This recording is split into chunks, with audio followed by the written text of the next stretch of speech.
The fact that he would be there with this sword of Damocles over his head. Absolutely. I want this guy to suffer. The suffering that he has caused, okay, is unimaginable.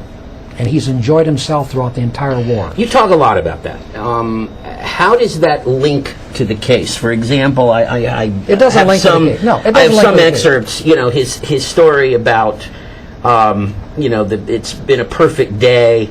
After 9/11, shortly after 9/11, he said in an interview with a running magazine, "It's sad that I can't run longer. It's one of the saddest things about the presidency."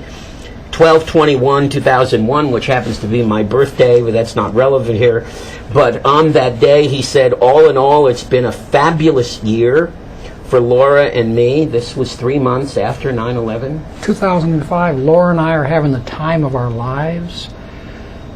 2007, I'm feeling pretty good about life. Even if George Bush was only made an innocent mistake in taking us to war in Iraq, only guilty of making an innocent mistake, not murders, I firmly believe. What type of a monstrous individual is it who could be happy with his life?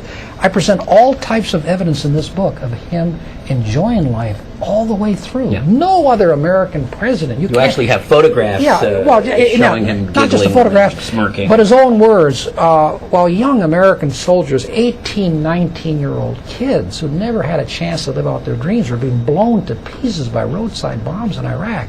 This guy, George Bush, was jogging, bicycling, joking with friends, slapping backs, dancing and swiveling his hips like Elvis to blaring music, almost always seeming to be in the best of good spirits.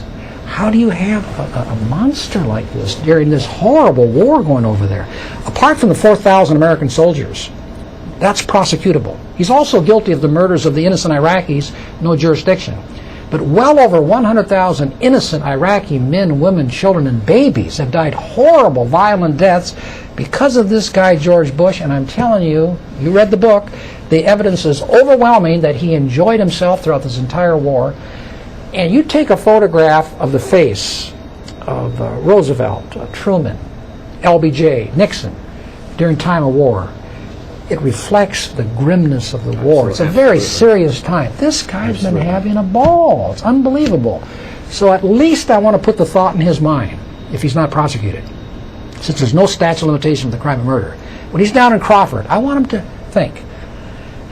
Pinochet down in Chile, 33 years later they went after him. Mm-hmm. And then he died, and that aborted the prosecution. I want Bush to have on his mind that any day some aide may tap him on the shoulder and say, "Mr. President, there's this prosecutor up in Fargo, North Dakota. I can't pronounce his name. It's a funny name.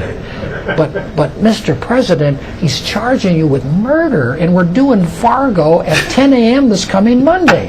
I want him to have that thought in his mind. And if someone says I'm being nasty and mean, you have no idea how much animus I have against this guy, okay?